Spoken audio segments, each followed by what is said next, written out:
Décidément, les Césars 2021 n'auront pas trouvé leur public.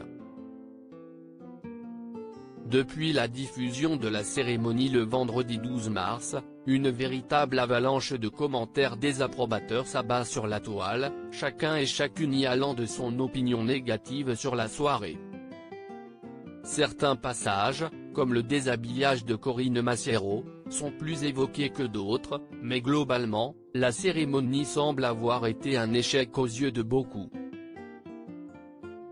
Ce mercredi, dans les colonnes d'Huel, Isabelle Adjani, Caroline Fourré et Rachel Kahn, respectivement comédiennes, auteure-réalisatrice et auteure-comédienne-juriste, ont à leur tour livré leurs impressions sur les Césars, tout en défendant la liberté d'expression au cinéma.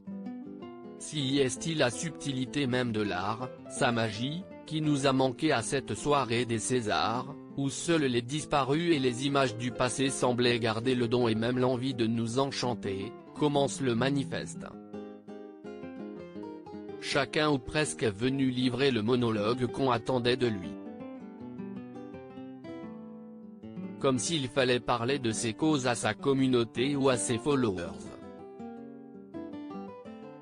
Comme s'il devenait impossible de trouver les mots qui s'adressent à tous. La liberté d'expression est menacée pour le trio, la cérémonie était trop lisse, trop consensuelle, manquant d'aborder, selon elle, le problème de fond. En 3h30, nous avons entendu parler de tous les maux du monde qui agitent les réseaux sociaux, mais bien peu de liberté d'expression et de création, pourtant menacées, ont écrit Isabelle Adjani, Caroline Fourré et Rachel Kahn avant de louer le décloisonnement des appartenances au cinéma. Faut-il être gay pour réaliser un film sur une histoire d'amour entre hommes ? Noire, jeune et américaine pour traduire une jeune poétesse afro-américaine ? Blanc pour interpréter un gentleman cambrioleur fan de Lupin ? Avoir la même identité qu'un personnage pour le jouer ? Nous ne le croyions pas.